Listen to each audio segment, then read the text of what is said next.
नमस्कार दोस्तों, पवन एकेडमी में आपका स्वागत है। आज का हमारा टॉपिक है डिवीजन ऑफ पोलिनोमियल और डिवीजन ऑफ पोलिनोमियल में आज हम अपना अगला पार्ट कर रहे हैं एक्सरसाइज 10.2 का बेसिक। जो प्रैक्टिस है 10.2 है उसका बेसिक आज हम करने वाले हैं और ये बहुत ही इंपॉर्टेंट पार्ट है।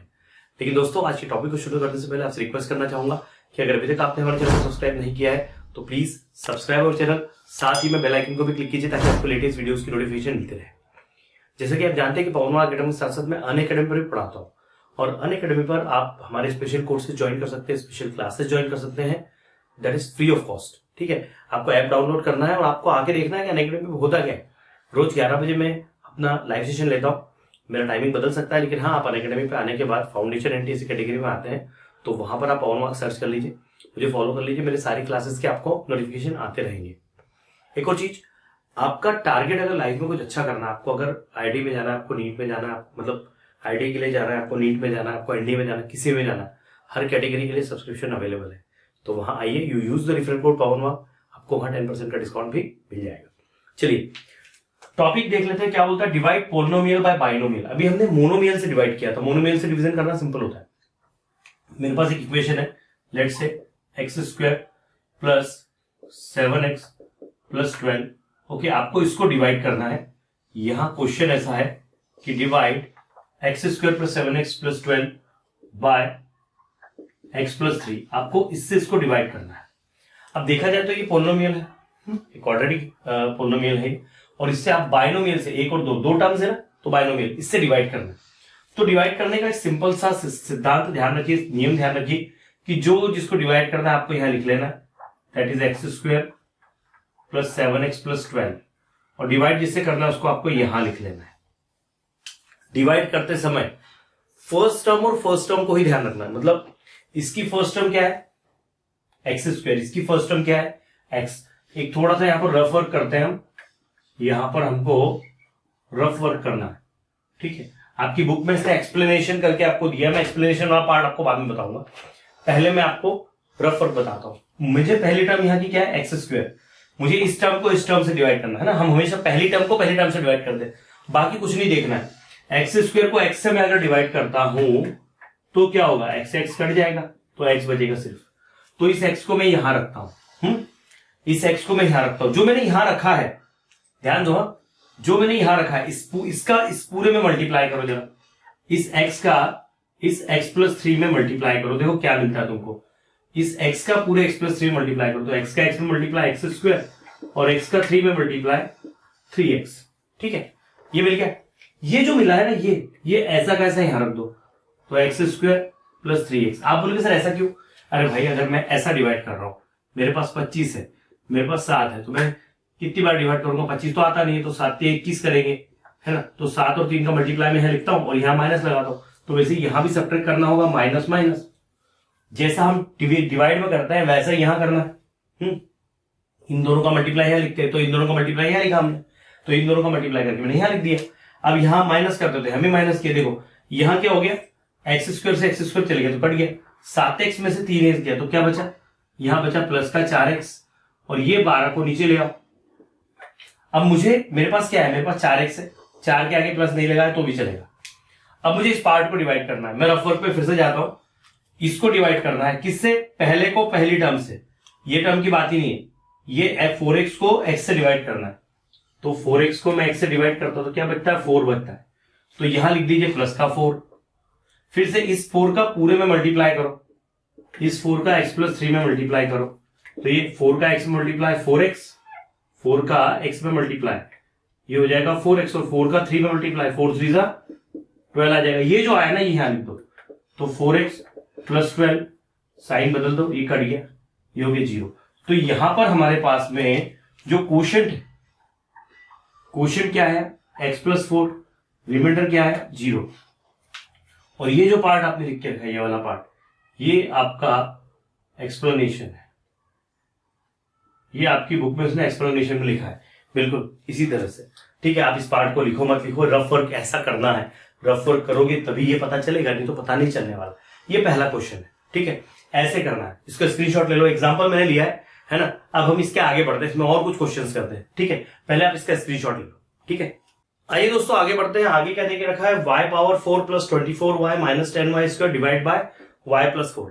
अब जब भी ऐसा कोई क्वेश्चन आता है, मैं क्या कर रहा हूँ, आपको जितने आपके एग्जांपल्स है ना, पहले मैं एग्जांपल बता रहा हूँ, उसके बाद ही मैं एक्सरसाइज पे आऊंगा। एक्सरसाइज में 7 ही क्वेश्चन है ना, बहुत आसानी से हो जाएंगे वो।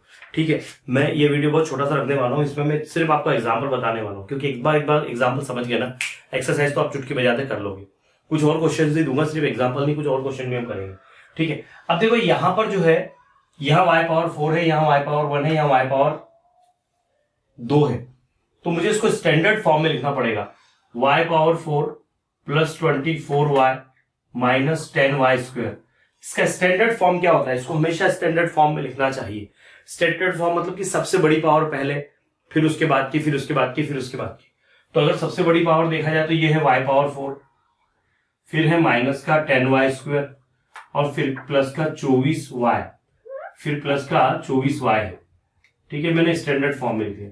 लेकिन आप देखिए यहां पर बीच के कुछ टर्म्स गायब है, मतलब y⁴ नहीं है, यहां पर कांस्टेंट नहीं है, तो y⁴ नहीं है, तो हमको डिवाइड इससे करना है y+4 से। तो मैं काम करता हूं, पहले जरा मैं क्वेश्चन लिख लेता हूं। y⁴, मेरे पास y⁴ नहीं है तो लिख देना 0y⁴ -10y²। ठीक है, 10y² प्लस 24y। ऐसा हमेशा करना है, ऐसा आपको हमेशा करना है। ठीक है, अब आप किसको डिवाइड कर रहे हो, इस पूरे को डिवाइड कर रहे हो, किससे डिवाइड कर रहे हो, y+4 से कर रहे हो, तो y+4 यह लिख लो। पहली टर्म क्या है भैया, मैंने कहा था आपको रफ वर्क करना है, तो रफ वर्क हमेशा करना है। पहली टर्म को पहली टर्म से डिवाइड करना है, y⁴ को y से डिवाइड करना है, तो y⁴ बचेगा ना भाई। y⁴ मतलब क्या, y⁴ मतलब y into Y into Y into Y, और अपॉन में y कट गया तो y y y, तो ये हो गया y⁴ या y³। तो y³ यहां लिख लो, ये पहला काम। अब क्या करना है, यहां पर इस y³ का इस पूरे में मल्टीप्लाई करना है। y³ का काय में मल्टीप्लाई करना है, y+4 में। ध्यान रखना, पहले पहली टर्म को पहले टर्म से डिवाइड करना, जो आएगा वो यहां लिख देना, इसका इसमें मल्टीप्लाई करोगे तो यहां लिखना है हमको। तो क्या होगा, y⁴ का y में मल्टीप्लाई तो y⁴ और प्लस 4y³ लिख दो यहां पर, y का यहां मल्टीप्लाई तो y⁴ प्लस 4y³। लाइन खींच लो। क्या करते हैं हम यहां पर, सब्ट्रैक्ट करते हैं, साइन बदल दो, प्लस हो तो माइनस, माइनस हो तो प्लस करना है, कट गया। ये हो गया -4y³, ये माइनस का 10y² और ये 24y। अब क्या करेंगे, अब ये माइनस का 4y³, देखो रफ वर्क में आते हैं, माइनस का 4y³ किससे डिवाइड कर रहे हैं, y से, तो y से डिवाइड किया तो क्या बचेगा, माइनस का 4y² बचेगा। तो लिखो माइनस का 4y²। अब इस माइनस के 4y² से हमको इसमें मल्टीप्लाई करना है, किसमें, माइनस के 4y² से y+4 में मल्टीप्लाई करना है। क्या आएगा, माइनस का 4y² कैसे मल्टीप्लाई, तो -4 का 4 और y² का y में मल्टीप्लाई किया तो क्या हो जाएगा, y⁴। और इसका मल्टीप्लाई 4 चौक 16, माइनस का 4 चौक 16 और ये हो जाएगा y²। चलो जैसे का वैसे इसको लिख दो यहां पर, माइनस का 4y³ और माइनस का 16y²। क्या करेंगे, साइन नीचे लाइन खींचेंगे, साइन बदल देंगे, क्योंकि सब्ट्रैक्ट करना है ना, माइनस ही करेंगे, माइनस को प्लस और प्लस को माइनस, सब्ट्रैक्ट में ऐसे करते हैं। 16 में से 10 गया तो 6y² बचा और 24y आया। अब मुझे लाना क्या है, मुझे 6y² लाना है ना, फिर से मैं 6y² मुझे लाना है। डिवाइड में किससे कर रहा हूं, y से ही डिवाइड कर रहा हूं। पहली टर्म y से y कट गया, क्या बचा 6y, क्या बच गया 6y, तो लिखो प्लस का 6y। इस 6y का मल्टीप्लाई मुझे यहां करना है, जैसे इसका मल्टीप्लाई मैंने यहां करके लिखा था, इसमें मल्टीप्लाई यहां करके मैंने यहां लिखा था। अब इसका मल्टीप्लाई यहां करके मैं यहां लिखूंगा, तो 6y का मल्टीप्लाई इसमें y+4 में, तो 6 का 6 y² और 6 चौक 24y। ये टर्म ऐसी कैसी है लिख दो, 6y² प्लस 24y, साइन बदल दो, कट गया। तो यहां पर क्या हो गया, यहां आपका क्वोशंट आ गया y³ minus 4y² plus 6y, और आपका यहां पर रिमाइंडर क्या आ गया, रिमाइंडर 0 आ गया। इस तरह से इसको करना है ना, बहुत सिंपल है, कुछ भी डिफिकल्ट नहीं है। ये क्वेश्चन अगर करते आ गए ना बेटा तो जीत गया। ठीक है, इसका एक और एग्जाम्पल बचा है, हम उसको करते हैं। ठीक है, एग्जाम्पल कर लेते हैं इस क्लास में। अगली क्लास में हम अपने क्वेश्चंस करेंगे, बहुत ध्यान से, है ना। कुछ चीजें देके रखी है आपको, वो भी बता देता हूं मैं, पर पहले हम क्वेश्चन कर लेते हैं। ठीक है, चलो इसका स्क्रीनशॉट ले लो। और ये जो है ना, ये वाला पार्ट आपका एक्सप्लेनेशन होगा, ये आपका एक्सप्लेनेशन होगा। ठीक है, चलो स्क्रीनशॉट ले लो। आइए दोस्तों अगला क्वेश्चन करते हैं। क्या देके रखा है, इसको डिवाइड करना है 6x power 4 plus 3x square minus 9 plus 5x plus 5x cube divided by x square minus 1 है। बढ़िया। ये देखो ये अरेंजमेंट बराबर नहीं है, पावर 4 है, फिर 2 है, फिर कुछ भी नहीं, फिर 1 है, फिर 3 है, तो हमको इसको स्टैंडर्ड फॉर्म में जमाना होगा। तो स्टैंडर्ड फॉर्म में जमाने के लिए लिखते हैं वैसा का वैसे। ये क्वेश्चन बड़ा सा होने वाला है क्योंकि क्वेश्चन ही बड़ा है। ठीक है, मैं थोड़ा ऊपर से लेता हूं इसको। ठीक है ना, इसको थोड़ा ऊपर से ले लेते हैं, यहां से लेते हैं। यहां लिखो 6x पावर 4 के बाद पावर 3 वाला आएगा, 5x पावर 3, 3 के बाद फिर 2 वाला आएगा, तो 3x स्क्वायर। जो लिखते हैं ना उसके आगे की साइन के साथ उसको लिखते हैं।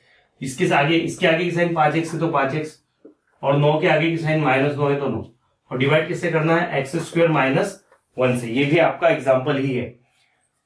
क्या है पहली टर्म, 6x पावर 4, यहां लिखो रफ वर्क। हमेशा रफ वर्क करना है तभी जाके सही कर पाओगे। किसको डिवाइड कर रहे हो, 6x पावर 4 को डिवाइड कर रहे हो। किससे डिवाइड कर रहे हो, x स्क्वायर से डिवाइड कर रहे हो। तो 4 में से 2 गया तो पावर कितनी बचेगी, 2 बचेगी ना, है ना, होगा ना। देखो 6x x x x और यहां पर 2 बार x करेंगे, कितना बचा, 6x स्क्वायर बचा ना। यहां लिखो 6x स्क्वायर। अभी आपको क्या करना है, इस 6x स्क्वायर का यहां मल्टीप्लाई करना है। ठीक है, तो 6x स्क्वायर का मल्टीप्लाई किसमें, x स्क्वायर माइनस 1 में। तो क्या आएगा, ये होगा 6x power 4 minus 6x square. चलो लिखते हैं 6x power 4 minus 6x square. आप बोलोगे सर यहां नहीं लिखा, यहां लिखा। अरे भैया पावर जिसकी सेम है वही लिखेंगे, दूसरी जगह नहीं लिखेंगे। साइन बदल दो, ये कट गया, ये हो गया 5x पावर 3, ये नीचे आ गया, 3 और 6, ये हो गया 9x square plus 5x minus 9। आपको क्या लाना है, 5x क्यूब लाना है। आपके पास x स्क्वायर, फिर से रफ वर्क में आते हैं। 5x क्यूब आपके पास x स्क्वायर, कट गया, 5x बचा है, तो यहां लिख दो 5x। ठीक है, 5x का मल्टीप्लाई आपको इसमें करना है, x स्क्वायर माइनस 1 में, तो ये क्या होगा, 5x क्यूब माइनस 5x। तो लिख दो यहाँ 5x क्यूब माइनस 5x, क्या हो गया, माइनस 5x से प्लस 5x। एक मिनट रुको, यहां क्या होगा, हाँ जी बराबर है, साइन बदल दो, माइनस प्लस, ये कट गया, ये क्या आया 9x square plus 10x minus 9। आपको क्या लाना है, 9x स्क्वायर लाना है।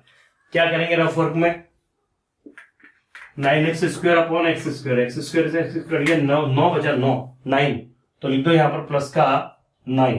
अब इस 9 का यहां मल्टीप्लाई करेंगे हर बार की तरह, 9 का मल्टीप्लाई x स्क्वायर माइनस 1 में करेंगे। तो 9 का मल्टीप्लाई x स्क्वायर में हुआ तो 9x स्क्वायर, और 9 का मल्टीप्लाई 1 में हुआ तो माइनस 9। तो क्या आएगा, ये आएगा 9x स्क्वायर माइनस 9। क्या करेंगे, साइन बदल देंगे, माइनस प्लस, ये कट गया, बचता क्या 10x। तो 10x क्या भैया, यहाँ 10x जो है वो रिमाइंडर है, और क्वोशिएंट क्या है आपका क्वोशिएंट है 6x square plus 5x plus 9। ठीक है, तरीके से लिख लो, ये आपका आंसर है। ठीक है, ऐसे इसको करना है, बहुत सिंपल है, कुछ भी डिफिकल्ट नहीं है। ध्यान रखना है इन सब चीजों को। यहां पर आपकी टेक्स्ट बुक में कुछ इंपॉर्टेंट पॉइंट देके रखे, पहले आप इसका स्क्रीनशॉट ले लो, फिर हम उसकी बात करते हैं। देखो बेटा पेज नंबर 66 पर ऊपर पेज पर देके रखा है, नाउ आई नो। क्या बोलता है, while dividing a polynomial the operation of the division ends if the remainder is 0 or the degree of the remainder is less than the degree of the divisor.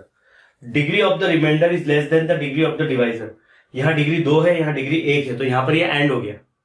या तो reminder 0 आ जाए या फिर इसकी degree इससे कम आ जाए, तो जो है डिवीजन खत्म हो जाता है, डिवीजन खत्म हो गया, है ना। इसमें ये इसके आगे जाएगा नहीं।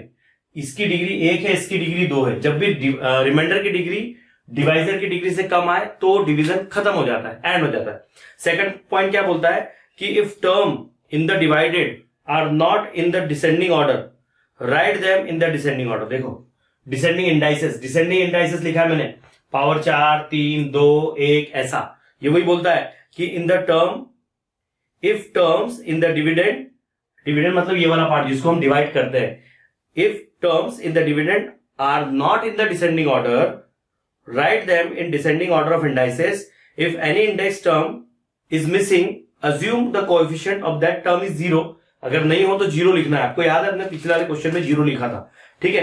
If any index of the term is missing, assume that the coefficient of that term to be 0 and then complete the descending order. तो ये दो चीजें बड़ी ध्यान से समझने वाली है। ये जो है भैया, ये पूरा का पूरा बेसिक यहाँ पर अपना कंप्लीट होता है एक्सरसाइज 10.2 का। अब क्या करेंगे हम जो है एक्सरसाइज 10.2 जो बची हुई है इसको हम अपने अगले वीडियो में करेंगे। आई होप आपको ये वीडियो क्लियरली समझ में आया होगा। अगर ये समझ में आया है तो लाइक कीजिए, शेयर कीजिए, सब्सक्राइब कीजिए, अपने सभी दोस्तों को ये चैनल के बारे में बताइए। बहुत जल्दी मैं आपके लिए बहुत सारी चीजें लाने वाला हूं। बस आप इस चैनल को जितना बड़ा हो सकता है कर दीजिए, क्योंकि आपके लिए बहुत सारा मटेरियल हमने करके रखा है। ओके दोस्तों, thank you very much for watching. देखते रहे पोर्नो एकेडमी। धन्यवाद।